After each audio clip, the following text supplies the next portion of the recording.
peta bumi bulat seperti ini merupakan suatu kesalahan. Assalamualaikum warahmatullahi wabarakatuh. Beberapa orang ada yang menganggap bahwa peta ini, kita sebut saja sebagai peta datar, merupakan peta sesungguhnya dari permukaan bumi kita. Maksudnya, permukaan bumi kita itu berbentuk bidang datar sebagaimana tergambar dalam peta ini. Apa yang selama ini kita kenal sebagai titik kutub utara, menurut mereka di peta ini adalah titik tengahnya. Kemudian apa yang selama ini kita kenal sebagai kutub selatan, menurut mereka adalah bagian tepi dari peta datar ini. Peta ini dapat kita temukan pada Boston Public Library. Mereka juga menyatakan bahwa peta bumi bulat seperti ini merupakan suatu kesalahan. Untuk menjawabnya, kita dapat menelusuri penjelasan yang diberikan oleh pembuat peta tersebut, yaitu Alexander Gleason. Peta tersebut telah dipatenkan oleh Gleason dengan nomor US 497917. Dalam patennya tersebut, Gleason menjelaskan bahwa petanya tersebut merupakan hasil proyeksi dari peta bulat dengan mempertahankan sudut-sudut antar garis meridian. Konsep proyeksi yang memenuhi kriteria tersebut adalah proyeksi azimutal. Kemudian jika yang dimaksud selanjutnya dalam paten tersebut adalah mempertahankan jarak antara ekuator dengan kutub utara dan kutub selatan, maka sudah semakin jelas bahwa apa yang dilakukan oleh Gleason dalam membuat peta tersebut adalah dengan menggunakan proyeksi azimutal equidistant. Apa itu proyeksi azimutal equidistant? Proyeksi azimutal equidistant adalah proyeksi dari titik-titik di permukaan bola ke titik-titik di cakram dengan kriteria satu titik pada permukaan bola diproyeksikan ke titik pusat dari cakram. 2. Arah sudut untuk titik-titik lain di permukaan bola dipertahankan oleh proyeksi tersebut. 3. Jarak sepanjang garis meridian nilainya dipertahankan oleh proyeksi tersebut. Dalam peta Gleason ini, yang dipetakan ke titik pusat cakram adalah kutub utara dalam peta bumi bulat. Lalu kemana titik kutub selatan pada peta bulat itu diproyeksikan? Untuk menjawab pertanyaan ini, kita perlu membahasnya secara lebih matematis. Nah, sekarang yang kita butuhkan adalah konsep pemetaan satu-satu dari himpunan semua titik-titik di permukaan bola ini ke titik-titik di bidang datar. Apa yang kita maksud dengan pemetaan satu-satu?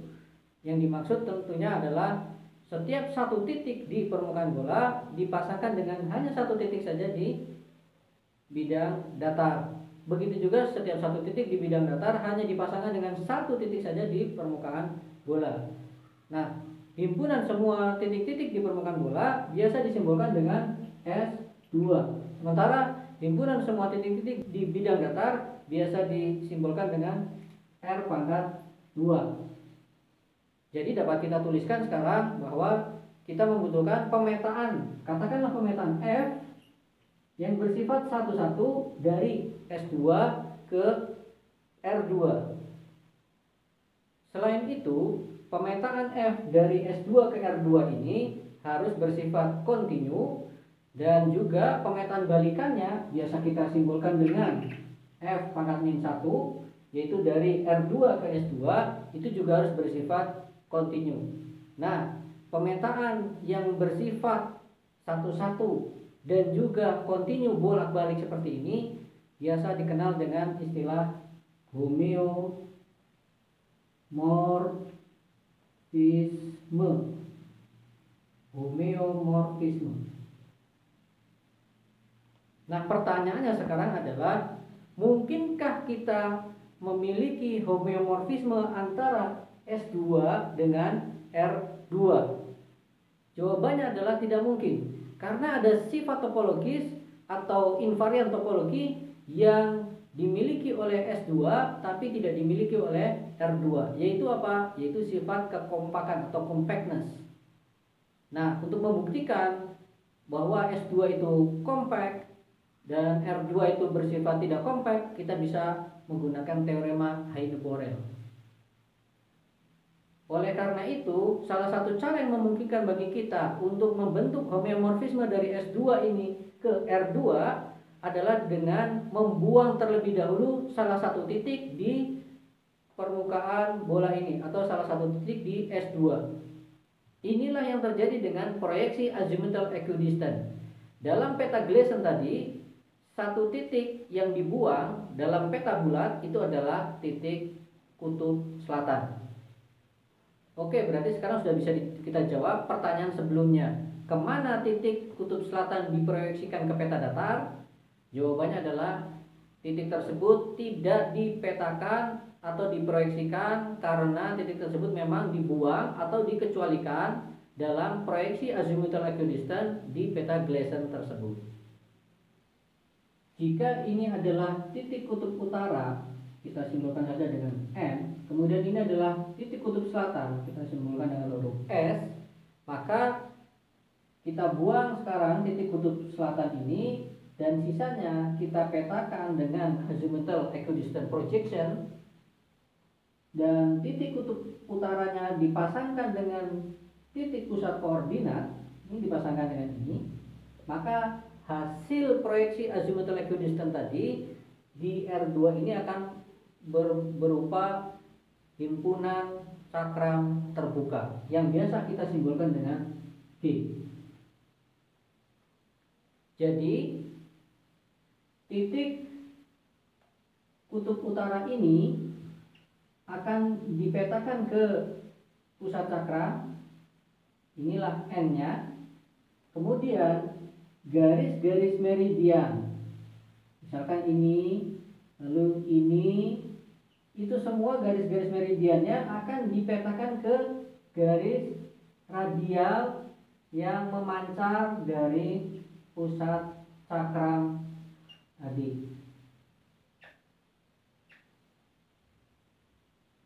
Sudut antara garis meridian di S2 akan tetap dipertahankan oleh proyeksi azimuthal equidistant. Artinya, misalkan dua garis meridian ini sudutnya adalah V, maka satu garis meridian ini misalkan dipetakannya ke sini, yang sebelahnya akan dipetakan ke sebelah sini, maka sudut antara kedua garis ini juga akan sebesar V juga. Selanjutnya, jika R adalah jejari dari S2 ini, katakanlah misalkan kita hitung dari sini ke sini adalah R, maka himpunan cakram terbuka ini dapat kita definisikan sebagai D sama dengan himpunan semua titik-titik X, Y. Sedemikian rupa sehingga X kuadrat ditambah Y kuadrat ini harus kurang dari 2PR dibagi dengan 2 atau PR P kalikan R. Karena proyeksi azimuthal equidistant juga mempersyaratkan bahwa jarak antara dua titik dalam satu garis meridian yang sama itu harus tetap dipertahankan. Jadi ada beberapa hal yang menjadi konsekuensi logis dari proyeksi azimuthal equidistant ini, yaitu 1.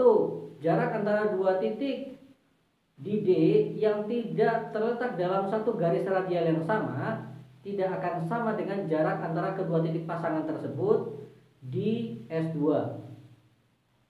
2. Semakin ke arah kutub selatan, maka jarak antara dua titik di S2 yang terletak pada dua garis meridian yang berbeda, jika dihitung di cakram D, akan semakin membesar. Hal ini berarti bahwa apa? Bahwa pada peta datar, luasan benua Australia akan terlihat lebih luas dibandingkan ketika dihitung di peta bulat. Kemudian titik-titik di sekitaran titik kutub selatan ini oleh proyeksi azimuthal equidistant akan dipetakan ke tepian dari cakram ini. Garis ekuator di S2 merupakan titik-titik yang jaraknya sama dari utara, yaitu sejauh PR per 2. Jadi kita bisa tuliskan jarak dari sini ke sini itu adalah PR per 2. Nah, titik-titik ekuator ini dapat kita petakan ke cakram ini menjadi berbentuk titik-titik pada lingkaran dengan jejari sebesar PR per 2 tadi. Kita akan menggunakan koordinat polar untuk menyatakan koordinat dari titik-titik di cakram D ini, yaitu misalkan kita punya titik ini, maka kita akan tuliskan koordinatnya sebagai rho, var phi. Rho menyatakan jarak dari titik tersebut secara radial ke pusat cakram, sementara var phi adalah jarak dari sudut yang dibentuk antara garis ini dengan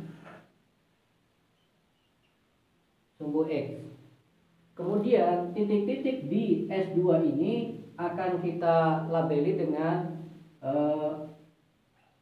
dua variabel, yaitu katakanlah theta dan phi.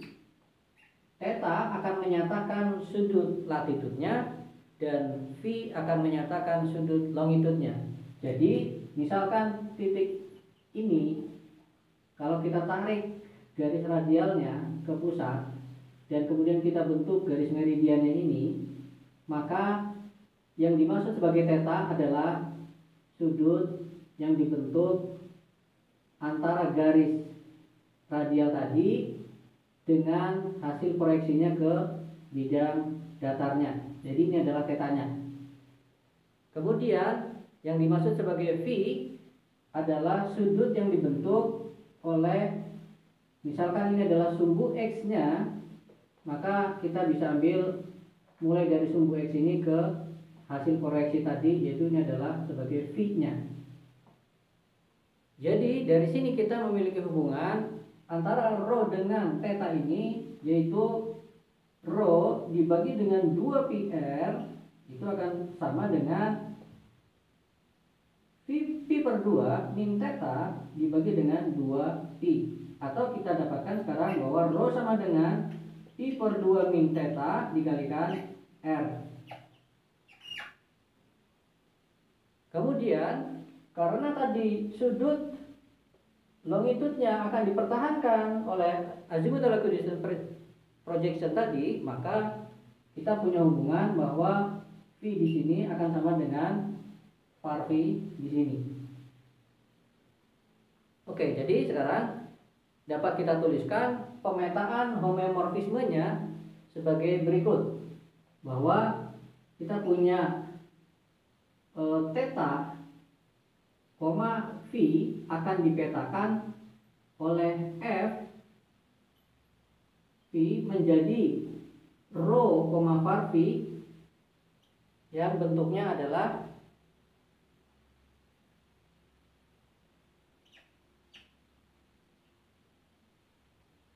rho-nya bisa kita tuliskan sebagai pi per 2 min theta kalikan R.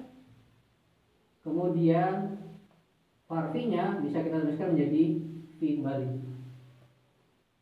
Dan untuk pemetaan balikannya kita bisa tuliskan sekarang, ini akan saya hapus dulu, yaitu pemetaan balikannya adalah pemetaan yang memetakan dari titik ini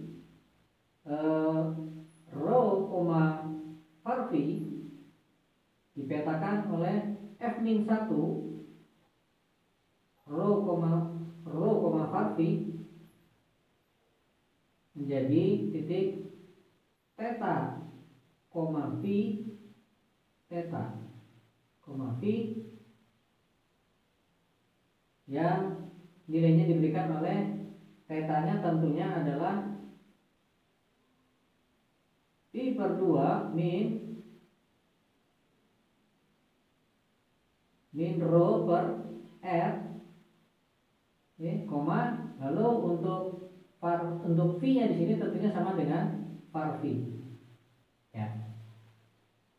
Jadi sampai di sini kita sudah bisa mendapatkan homeomorfisme antara S2 yang sudah dibuang titik kutub selatannya dengan cakram terbuka ini. Jadi kita sekarang bisa memaklumi bahwa di peta Gleason itu kutub titik-titik di sekitaran kutub utara, di sekitaran kutub selatan itu akan terpetakan di tepian dari cakram ini. Ya, sementara satu titik yang benar-benar di pusatnya kutub selatan ini tidak terpetakan di peta Gleasonnya.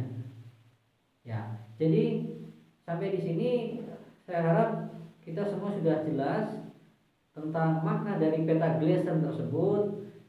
Jadi jangan sampai kita memahami secara keliru, yaitu menganggap bahwa inilah peta bumi yang sebenarnya atau bumi berbentuk datar sebagaimana peta ini. Itu adalah pemahaman yang keliru. Karena apa?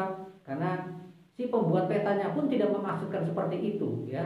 Si pembuat petanya tidak memasukkan seperti itu, sebagaimana bisa kita cek dari klaim si pembuat peta tersebut, yaitu Gleason, di patennya. Ya. Baik, untuk video bagian pertama ini kita hanya membahas sampai di sini. Insya Allah nanti di bagian kedua kita akan bermain-main dengan plot yang akan memplotkan titik-titik di permukaan S2 ke cakram atau sebaliknya dari cakram ke S2 dengan menggunakan skillet. Tentunya berbekal dari homeomorfisme ini. Semoga bermanfaat. Terima kasih. Assalamualaikum warahmatullahi wabarakatuh.